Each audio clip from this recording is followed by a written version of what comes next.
In this video, I will show you what I would do if I had knee pain. We'll go step by step through how I would first get the knee joint moving, load it safely, track progress, and build back to real-world performance. These are the same strategies I've used with my clients to help them break through limitations, and they can work for you too. The first step is to mobilize the knee joint. By getting the joint moving, you bring blood to the deeper tissues. Here are 3 exercises to do this. The first ones are seated capsule cars. These knee rotations will take you through the knee's full range of motion for rotation. We like using the band to give feedback and add load.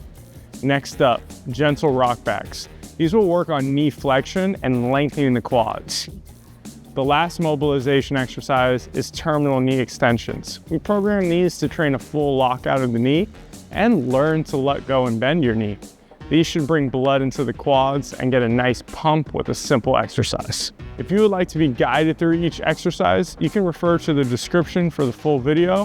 When you train with us, every exercise that we give you has a detailed walkthrough video to ensure your success. With those 3 exercises, we have trained the 4 main functions of the knee, which are flexion, extension, internal rotation, and external rotation.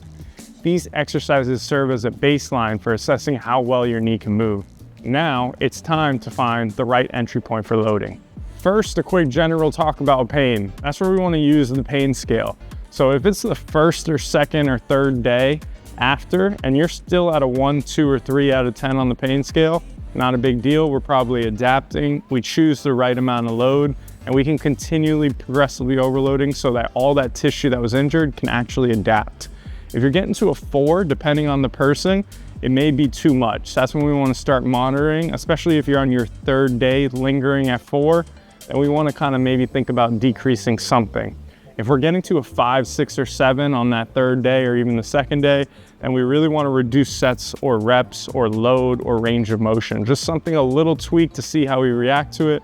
Hopefully we get back down to here and we keep things rolling. If we do get into an 8, 9, or 10, something's off. You're either not performing the exercise well, we're using way too much weight, too many sets, maybe some lifestyle things such as bad sleep. You could also be doing too many steps. Maybe you went for a run in addition to the knee exercises. So there's a lot of reasons why we want to do there, but either way, hard stop when you get up to those high numbers. It's time to consider the program change and changing your approach. Now that we've got the knee moving, the next step is to load it in a safe way. One of my favorite entry points is isometrics. That means holding a position under tension without moving. It lets you condition the tissues, build strength, and get blood flowing without irritating the joint. Here's what that looks like.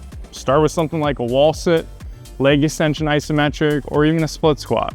You can pick a comfortable angle and just hold it. Over time, progress by adding time under tension, extra load, or even range of motion. Split squats, you can begin with body weight, and then when it feels good and easy to progress, add some weight.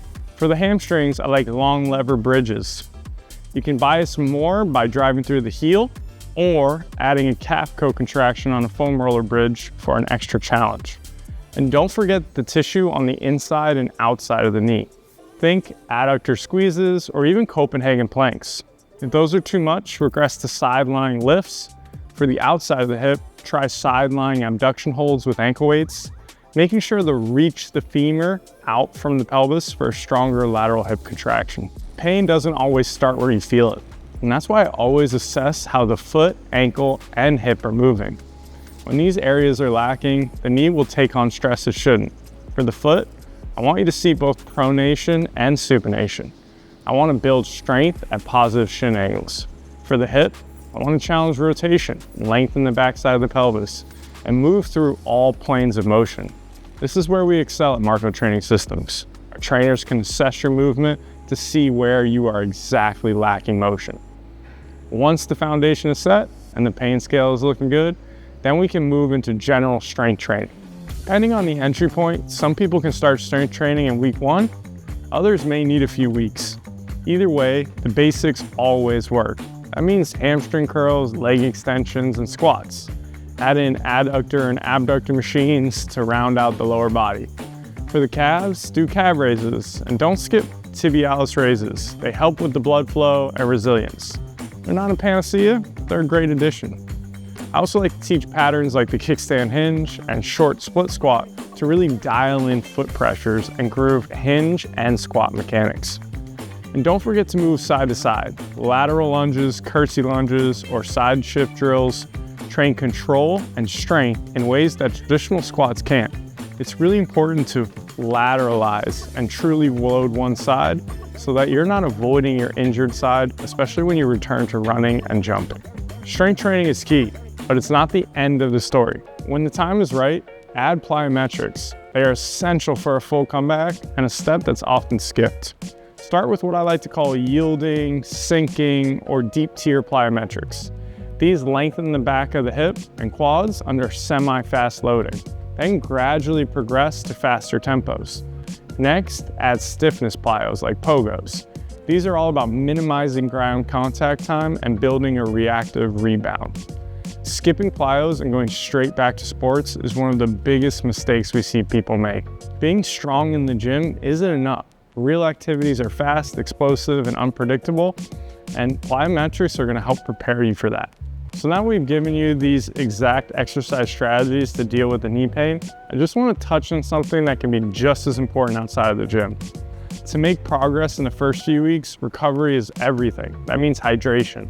So drink enough water and consider electrolytes if you're training hard or sweating a lot. Nutrition matters too.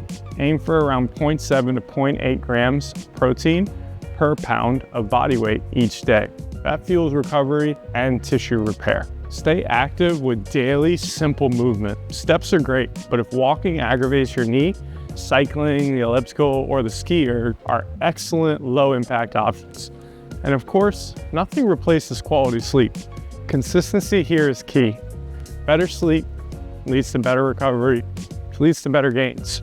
You've just seen an incredibly detailed, well thought out, and comprehensive plan for addressing your knee pain. And you're probably thinking that you just need the right guidance to choose the specific entry points for you to stay progressing, so that this can be a thing of the past completely. Not only to get pain-free, but to reach a level of performance like sprinting and jumping you may have never experienced before. If that sounds like you, apply for coaching with us so that we can create a personalized plan for you. We've got the link in our description. As always, if you have any questions at all, drop a comment and we'll get back to you as soon as possible.